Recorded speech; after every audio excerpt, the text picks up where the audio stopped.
1977-78 കാലത്ത് മലപ്പുറം ജില്ലയിലെ ഏറ്റവും പ്രധാനപ്പെട്ട ഒരു നഗരമാണ് പെരിന്തൽമണ്ണ. ആശുപത്രികളുടെ നഗരം എന്ന് ഞങ്ങളുടെ ജില്ലയിൽ പറയും. വല്ല പ്രധാനപ്പെട്ട ആശുപത്രികളൊക്കെ അവിടെയാണ് പെരിന്തൽമണ്ണ. ആ പെരിന്തൽമണ്ണയുടെ ഹൃദയഭാഗത്തുള്ള ജുമുഅത്ത് പള്ളിയുണ്ട്. ആ ജുമുഅത്ത് പള്ളിയുടെ മുൻപിൽ നിറയെ ഖബറുകളായിരുന്നു, വിശ്വാസികളുടെ ഖബറുകൾ. ഈ ഖബറുകൾ നിരന്നു കിടക്കുന്ന പള്ളിയുടെ മുറ്റത്തുണ്ടായിരുന്ന ആ ഖബറുകളൊന്നും ഇന്ന് കാണൂല, ഒരൊറ്റ ഖബറും കാണൂല. ഇന്ന് പെരിന്തൽമണ്ണയിൽ ചെല്ലുന്ന ഒരാൾ ഹൃദയഭാഗത്ത് ആ പള്ളി കാണുമ്പോൾ അതിന്റെ മുന്നിൽ ഒട്ടാകെ ഇന്റർലോക്ക് ഇട്ടിട്ട് നല്ല സുന്ദരമാക്കി വെച്ചിരിക്കുകയാണ്. ചെരുപ്പ് അഴിച്ചു നടക്കേണ്ടി വരും. ആ രൂപത്തിൽ സുന്ദരമാക്കി വെച്ചിട്ടുണ്ട്. നിറയെ ഖബറുകളായിരുന്നു. ആ സ്ഥലത്ത് നിന്ന് ഇങ്ങനെ കാണാം.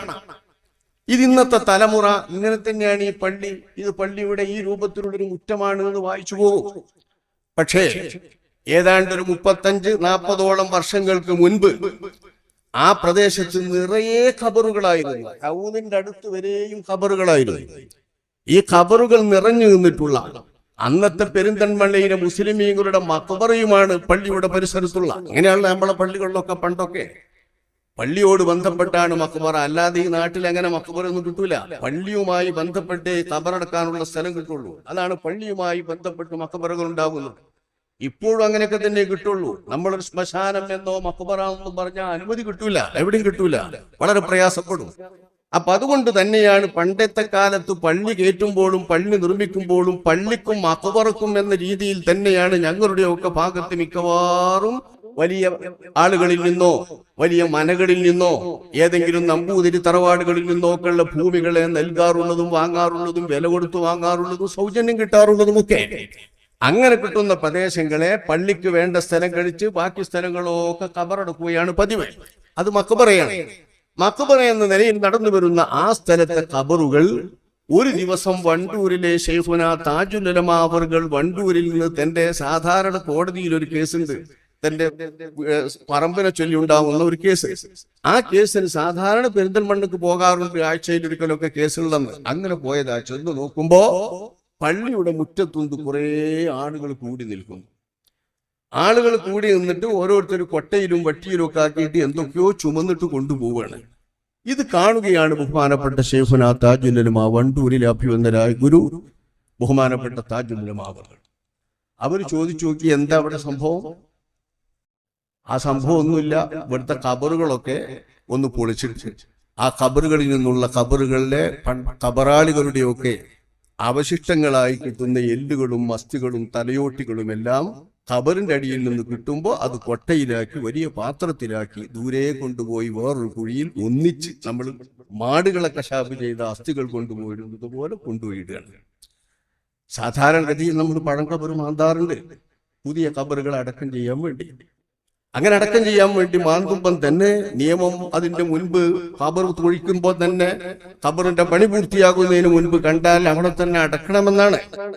ഖബറിന്റെ പണിയൊക്കെ പൂർത്തിയായിട്ടാണ് ഇങ്ങനെയുള്ള വല്ല അവശിഷ്ടങ്ങളും കാണുന്നതെങ്കിൽ അത് ആ ഖബറിന്റെ തന്നെ ഒരു ഓരത്ത് ബഹുമാനപൂർവ്വം അങ്ങനെ തന്നെ അടക്കം ചെയ്യുകയല്ലാതെ അതിൽ നിന്ന് എടുത്തു കൊണ്ടുപോകാറില്ല. അതാണ് അതിന്റെ നിയമവശം. അത് പണ്ടേ ചെയ്തു വരുന്നതുമാണ്, ഇതെല്ലാവർക്കും അറിയാം. അതിൽ നിന്ന് വ്യത്യസ്തമായി ഖബറിൽ കാണുന്ന ഖബറാളികളുടെ അസ്ഥികൂടങ്ങളും എല്ലുകളും എല്ലാം കൊട്ടയിലാക്കിയിട്ട് എവിടെയോ കൊണ്ടുപോയിടുന്ന കാഴ്ചയാണ് ബഹുമാനപ്പെട്ട താജുൽ ഉലമ കാണുന്നത്. അപ്പൊ അദ്ദേഹം ചോദിച്ചു, നിങ്ങളിവിടെ ഈമാനുള്ള ആൾക്കാരൊന്നും ഇല്ലേ, വിശ്വാസമുള്ള ആൾക്കാരൊന്നും ഇല്ലേ നിങ്ങൾ ഈ നാട്ടിൽ? എന്തേ വിഷയം? ഇത് പാടില്ലാത്ത പണിയാണ്. പാടില്ലേ എന്ന് ചോദിച്ചു ഒരു ചെറുപ്പക്കാരൻ. ഇത് പാടില്ലേ? പാടില്ല. പാടില്ലെന്ന് ഉറപ്പാണോ? ഉറപ്പാണ്. നിങ്ങൾ ഇത് എവിടെയും പറയുമോ? എവിടെയും പറയും. കോടതിയിൽ പോകേണ്ടി വന്നാൽ അവിടെ വന്ന് പറയുമോ? പറയും. എവിടെ വേണമെങ്കിലും പറയും എന്ന് ബഹുമാനപ്പെട്ട ശൈഖുന. ഇത് കേട്ട ആ ചെറുപ്പക്കാരൻ ധൈര്യസമേതം ഓടിച്ചെന്നിട്ട് കിളക്കുന്ന ഖബറിന്റെ മുകളിൽ രണ്ടാമതിനെ ഇങ്ങനെ പൊക്കി പിക്കാസ് പിടിക്കുമ്പോ അവിടെ പോയിട്ടാണ് കിടക്കുകയാണ്, നെഞ്ചു വിരിച്ചിട്ട് കിടക്കുകയാണ്. ചെറുപ്പക്കാരൻ പറയുന്നത്, ഇനി നിങ്ങളൊരു കൊത്തു കൊത്തണമെങ്കിൽ എന്റെ നെഞ്ചത്ത് കൊത്തിപ്പിളർക്കണം, അല്ലെങ്കിൽ സാധ്യമല്ല. എന്റെ നെഞ്ച് കൊത്തിപ്പിളർത്തിട്ട് വേണം ഇനി പിക്കാസ് ഭൂമിയിൽ വെക്കാൻ, സാധ്യമല്ല എന്ന് ചെറുപ്പക്കാരൻ പറഞ്ഞപ്പോഴാണ് വിളിക്കുന്ന ആളുകൾ പരിഭ്രാന്തരായത്, ആളുകൾ നൽകി വശാശിച്ചു. ആ ഇടപാട് അവിടെ അവസാനിച്ചു. ഇതൊരു 3.5 പതിറ്റാണ്ട് മുമ്പാണ്. നിങ്ങൾ ശ്രദ്ധിക്കണം, ഒരു 3.5 പതിറ്റാണ്ട് 40ഓളം കൊല്ലത്തിന് മുൻപ് നടന്ന ഈ 40ഓളം കൊല്ലത്തിന് മുൻപ് നടന്നിട്ടുള്ള ഈ സംഭവം നടന്നിട്ട് 93 ഖബറുകൾ അപ്പോഴേക്ക് ഇങ്ങനെ മാന്തി വൃത്തിയാക്കി വെടിപ്പാക്കി വെച്ചിട്ടുണ്ട്. ഒരു ശേഷിപ്പുമില്ലാതെ 93 ഖബറുകൾ. ആ സ്ഥലം അങ്ങനെ തന്നെ ഇടേണ്ടി വന്നു. ദീർഘകാലം, ഇത്രയും കാലം തൊടാൻ പറ്റാതെ കിടക്കേണ്ടി വന്നു. കാരണം ആളുകൾ ഇളകുമല്ലോ. ഈ ഒരു സ്ഥിതി എല്ലാവർക്കും അറിയാം. സംഭവിച്ചത് എല്ലാവരുടെ മുമ്പിൽ. അന്നു തന്നെ അവിടെ പരസ്യമായി സമ്മേളനമൊക്കെ നടത്തി. ആ സമ്മേളനത്തിൽ പ്രത്യേകമായിട്ട് സമ്മേളനത്തെ മുടക്കി കേരള സംസ്ഥാന ജംഇയ്യത്തുൽ ഉലമായുടെ സമ്മേളനമായിരുന്നു പ്രചാരണ സമ്മേളനം. ഈ വിഷയങ്ങളുമായി ബന്ധപ്പെട്ടത് സംസാരിക്കാൻ വേണ്ടിയിട്ടുള്ള സമ്മേളനം. അതതിന്റെ രാവിലെ 10 മണിക്ക് പത്രസമ്മേളനത്തിനും മറ്റുമായി ശൈഖുനാ അവർകൾ ഇരിക്കുന്നതിനിടയിൽ അതാ വരുന്നു, ഈ യോഗമെല്ലാം മുടക്കിപ്പോയി, നടത്താൻ പാടില്ല, പെർമിറ്റ് നിഷേധിച്ചു എന്നാണ്. അവിടെ നിന്നല്ല, ഉന്നത തലത്തിൽ നിന്ന് തന്നെ. പിന്നെ മൂല്യന്മാര്, നമ്മുടെ സമത മൂല്യരും എന്റെ അഭ്യുന്ന ഉസ്താദ് മരുന്നിലെ അലൈ മുസ്ലിം ശൈഖുന അലൈ മുസ്ലിം അവർകളും ഇവരാണ് അതിന് കഠിനമായി അന്ന് ഓടിയത്.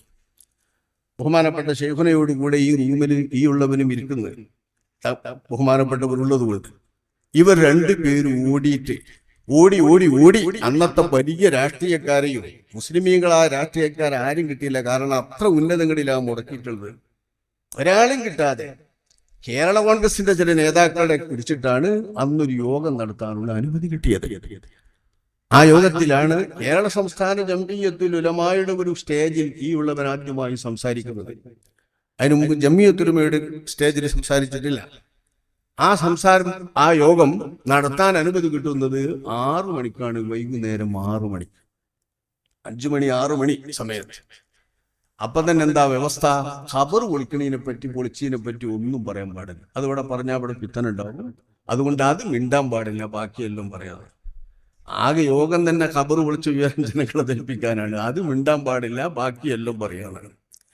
പക്ഷെ ആയിക്കോട്ടെ, വളരെ സന്തോഷകരമായ അനുഭവമായിട്ടാണ് അത് മാറിയത്. കാരണം തലക്കലുള്ള ഉദ്ഘാടനം മുതൽ അവസാനം വരെ പ്രസംഗിക്കുന്നവരൊക്കെ അവർക്ക് പറയാനുള്ളതൊക്കെ പറഞ്ഞു കഴിഞ്ഞ ശേഷം ഇവിടെ 93 പരം ഖബറുകൾ കുഴിച്ചിട്ട് ആ കാണിച്ച വൈകൃതങ്ങളെല്ലാം വിവരിച്ചിട്ട് ഇതെല്ലാം ചെയ്ത ഒരു പരിപാടി ഇവിടെ ഉണ്ട്. അത് സംസാരിക്കാൻ പാടില്ല എന്ന് അധികൃതർ വിലക്കിയതുകൊണ്ട് അതിനെപ്പറ്റി പറയാൻ പറ്റില്ല. ബാക്കിയെല്ലാം പറയാൻ എല്ലാവരും പറയുന്നത്. പറയാൻ എല്ലാവരും പ്രസംഗിച്ചു ഉഷാറായി. പ്രസംഗിക്കുന്നതിലേറെ എഫക്ട് ചെയ്തു ആ പ്രസംഗം. അതുകൊണ്ടാണ് 4 പതിറ്റാണ്ടോളം അവിടെ തൊടാൻ കഴിയാതിരുന്നത് പെരിന്തൽമണ്ണയിൽ. പക്ഷെ ഇപ്പൊ ഏതാനും 2-3 കൊല്ലങ്ങളായിട്ടുണ്ടാകും ആ 93 ഖബറുകൾ പോയ സ്ഥലത്ത് ബിൽഡിംഗ് ആയി. അടപ്പ് പള്ളിക്ക് വേണ്ടിയുള്ള ബിൽഡിംഗ് ആണ്, ഷോപ്പിംഗ് കോംപ്ലക്സ്. ആ കോംപ്ലക്സിൽ വാടക കൊടുത്തിരിക്കുകയാണ് ആളുകൾ. ബാക്കി ഭാഗമാണെങ്കിലോ ഇങ്ങനെ ഇന്റർലോക്ക് ഇട്ട് ഖബറുകളാകെ പോകും. അന്നു തന്നെ ഇനി പിക്കാസ് വെക്കണമെങ്കിൽ എന്റെ നെഞ്ചിൽ പിളർക്കണമെന്ന് പറഞ്ഞുകൊണ്ട് പോയി മലർന്നു കിടന്ന സഹോദരൻ അദ്ദേഹത്തിന്റെ ബാപ്പാന്റെ ഖബറിന്റെ മുകളിലാണ് കിടന്നത്. അപ്പൊ അത്തരം ആളുകളൊക്കെ മറവിട്ട് കിടക്കുന്നവരെ സിയാറത്ത് ചെയ്തുകൊണ്ടിരിക്കുന്ന തലമുറ ജീവിച്ചിരിക്കുമ്പോഴാണ് ഈ സംഭവം നമ്മൾ ഓർക്കണം. അവർക്ക് സിയാറത്തിന് പറ്റാത്ത പരിസ്ഥിതിയിലാണ് അവിടെ ഇപ്പൊ കിടക്കുന്നത്. എന്തായിരുന്നു ഇതിന്റെ കാരണമെന്നോ? കാരണമൊന്നുമില്ല. സമസ്ത കേരള ജംഇയ്യത്തുൽ ഉലമായുടെ ഉത്തരവൊട്ടാതപ്പെട്ട 2 പണ്ഡിതന്മാരുടെ ഫത്വകളായിരുന്നു അവർക്ക് ലഭിച്ചത്. ഒരാള് അവിടെ എല്ലാം പൊളിച്ചിട്ട് ഷോപ്പിംഗ് കോംപ്ലക്സുകൾ ഖബറൊക്കെ നീക്കിയിട്ട് ചെയ്യാം, വേറൊരാൾ ചെയ്യാം എന്ന് മാത്രമല്ല അങ്ങനെ ചെയ്യൽ നിർബന്ധമാകുന്നു. 2 വലിയ സമസ്തയുടെ ഉത്തരവാദപ്പെട്ട നേതാക്കൾ. ഇപ്പോഴും ആ പള്ളി കമ്മിറ്റിയുടെ കയ്യിൽ ഫത്വകളുണ്ട്. സ്ഥലത്ത് പോയി അന്വേഷിച്ചാൽ എല്ലാവർക്കും അറിയാം. ഈ ഒരു സ്ഥിതിവിശേഷം ഇപ്പൊ വ്യാപകമാകുന്നിടത്ത് എത്തിക്കുകയാണ്. ഇപ്പൊ സമസ്തയുടെ ഫത്വ കമ്മിറ്റിയുടെ പേരിൽ തന്നെ ചില സ്ഥലങ്ങളിലേക്കൊക്കെ ഇങ്ങനെ ഖബർ പൊളിച്ചിട്ട് അവിടെ അതാക്കാനും ഇതാക്കാനും ഒക്കെ അനുവാദം കൊടുക്കുന്നുണ്ട്. കാരണം അവരുടെ ഉസ്താദ്മാർ കൊടുത്ത ഫത്വയാണല്ലോ ഇത് വെച്ചിട്ടാ പിന്നെ കൊടുക്കുക. അങ്ങനെയാണ് ഒന്നാദ്യം കൊടുത്തു വെച്ചാ പിന്നെ അതിന് തുറന്ന വേറെ കൊടുക്കുന്നത് മുഴുവൻ.